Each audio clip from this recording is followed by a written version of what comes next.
ఈరోజు మన లోతైన విశ్లేషణలో ఆ యేసు పునరుత్థానం గురించి మాట్లాడుకుందాం. ముఖ్యంగా సువార్త కథనాల్లో కనిపించే కొన్ని తేడాల గురించి. అవును, ఇది చాలా ఆసక్తికరమైన అంశం. ఎందుకంటే క్రైస్తవ విశ్వాసానికి పునరుత్థానం ఇంత కీలకమైన ఆ సంఘటనను వివరించే మూల గ్రంథాల్లోనే, అంటే 4 సువార్తల్లో కొన్ని ముఖ్యమైన తేడాలున్నాయి. నిజమే. మన దగ్గర ఉన్న బైబిల్ గ్రంథాల విద్యాపరమైన విశ్లేషణల ఆధారంగానే మనం మాట్లాడుతున్నాం. అంటే కేవలం ఆ గ్రంథాల్లో ఏముందో చూద్దాం అంతే కదా, ఏ పక్షపాతం లేకుండా. ఖచ్చితంగా మన లక్ష్యం అదే. ఈ తేడాలను పరిశీలించడం ద్వారా ఆ గ్రంథాలు ఎలా రూపుదిద్దుకున్నాయో, వాటి స్వభావం ఏంటో కొంచెం అర్థం చేసుకోవచ్చు. సరే, మరి మొదటగా ఆ సమాధి దగ్గరకు వెళ్లిన స్త్రీల విషయంలోనే తేడాలున్నాయంటున్నారు కదా. వారి సంఖ్య, వాళ్ళెవరు అన్న విషయంలో కూడానా? అవునవును, అక్కడే మొదలవుతుంది వైవిధ్యం. ఉదాహరణకు మత్తయి సువార్త చూస్తే 2 స్త్రీలు లెల్లారనుంది. మగ్దలేనే మరియా, ఇంకో మరియా. ఓ, ఇద్దరా? మరి మిగతా వాటిలో? మార్కు సువార్తలో 3 మగ్దలేనే మరియా, యాకోబు తల్లి మరియా, సలోమే. 3. సరే.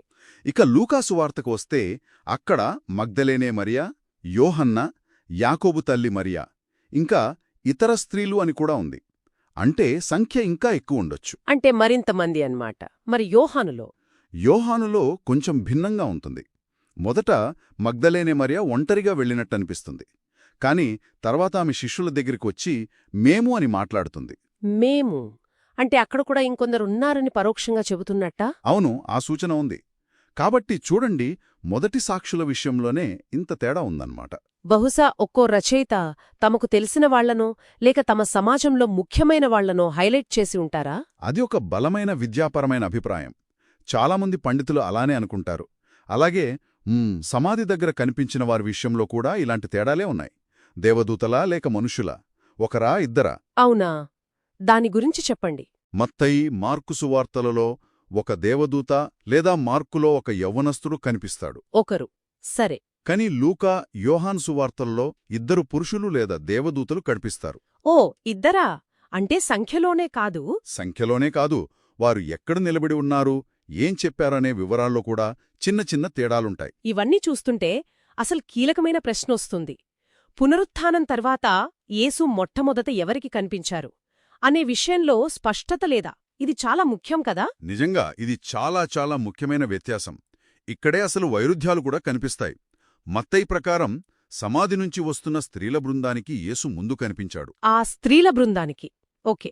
కాని మార్కు సువార్త దాని దీర్ఘ ముగింపు ప్రకారం, అలాగే యోహాన్ సువార్త ప్రకారం కేవలం మగ్దలేనే మరియకు మాత్రమే మొదట కనిపించాడు. కేవలం మగ్దలేనే మరియకు? అవును. ఇక లూకా సువార్త చూస్తే అసలు వీళ్ళెవరికీ కాదు, ఎమ్మాయి అనే గ్రామానికి వెళ్తున్న 2 శిష్యులకు యేసు మొదట కనిపించినట్టుంది. అదెలా మరి? కుకాదా?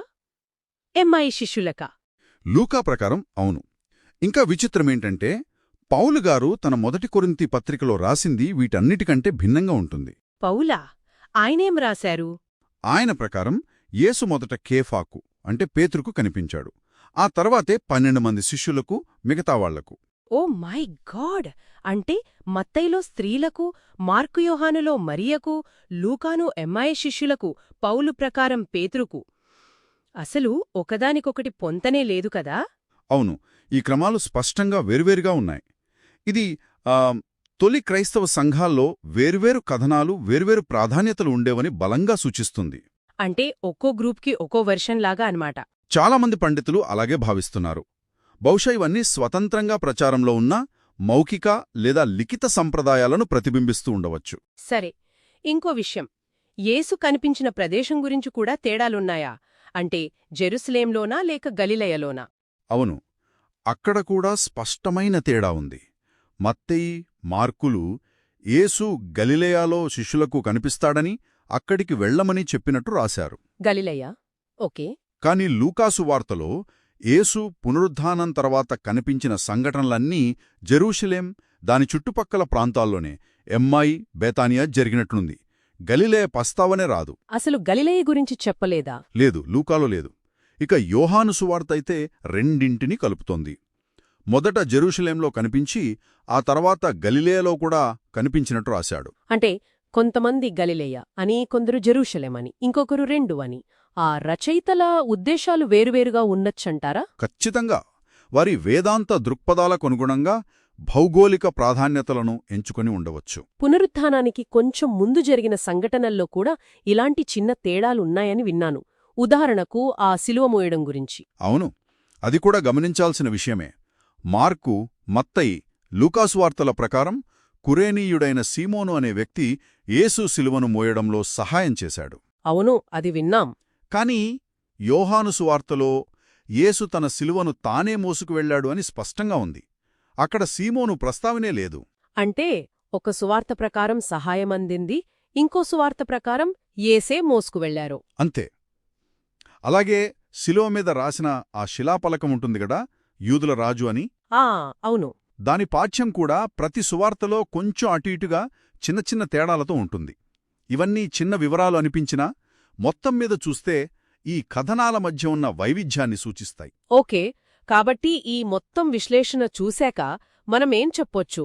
సారాంశమేంటి? ముఖ్యంగా చెప్పాలంటే యేసు పునరుత్థానమనేది క్రైస్తవానికి ఎంత కేంద్రబిందువో దాని గురించిన 4 ప్రామాణిక సువార్తల కథనాలలోనే, అంటే కీలకమైన వివరాల్లో కూడా గమనించదగ్గ వ్యత్యాసాలు, కొన్ని చోట్ల స్పష్టమైన వైరుధ్యాలు కూడా ఉన్నాయని ఈ పరిశీలన తెలియజేస్తుంది.